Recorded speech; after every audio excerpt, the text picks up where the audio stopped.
有86栋历史的古镇古迹台南火车站将来进行古迹修复，不过却传出无提报审议，真侪设备都被卡掉，成为中央开单处罚的第一例。对此，议员创专地钟志顺嘛表达痛心，要求文化局针对中央的古迹修复工程，嘛要慎尽监督，避免违反再处发生。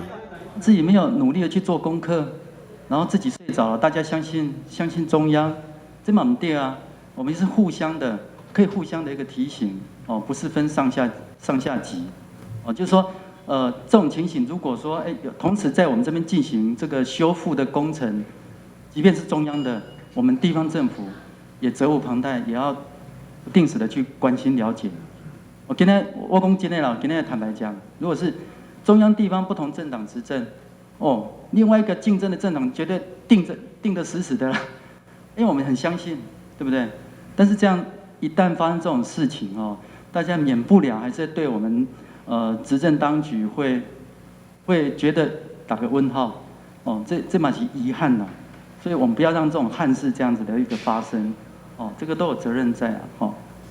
回去思考一下有什么机制跟预防的一个机制。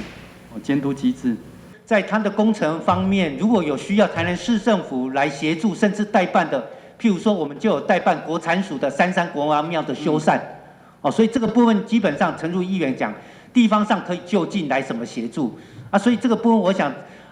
文资局这一步他们应该下个礼拜还会再来会看一次，所以需要市长也只是说中央需要我们配合什么，我们就全力来协助，因为只要是在台南市的文化资产。那我想，我们都应该去关心，应该去投入了。议员进一步嘛，针对古迹门面的活化再生提出检讨，其中以新华老街永达病院为例，议员强调这是当地第一间巴洛克式建筑洋房，相当有历史意义。加上厝主有理念保存，要求文化局全力协助。这个门面的部分我们找到了老照片，这个老照片是有3楼的，我还是希望说文化局能够协助，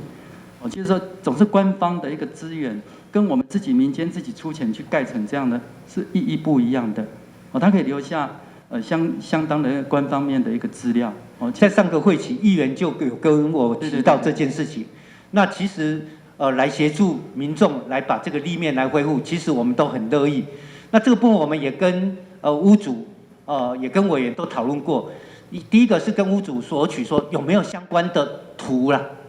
建筑图无啦吼，简单的设计图嘛无要紧，这第二就是说委员大家对这件代志的共识是安那，因为要经过审查嘛。那现在就是委员说，如果有找到图，这个部分委员会比较认同，但是如果只有照片，依照照片来修。其实包括建筑师也好，包括公办，大家都有一点担心呐，怕修的四不像，到时候又被批评了。议员伫钟志顺都来关心文化自杀，嘛提出国际音乐节等城市的远景，希望伫理性监督之下，甲市府成为合作关系，共同为公共决策来努力。台南新闻管制林英根采访报道。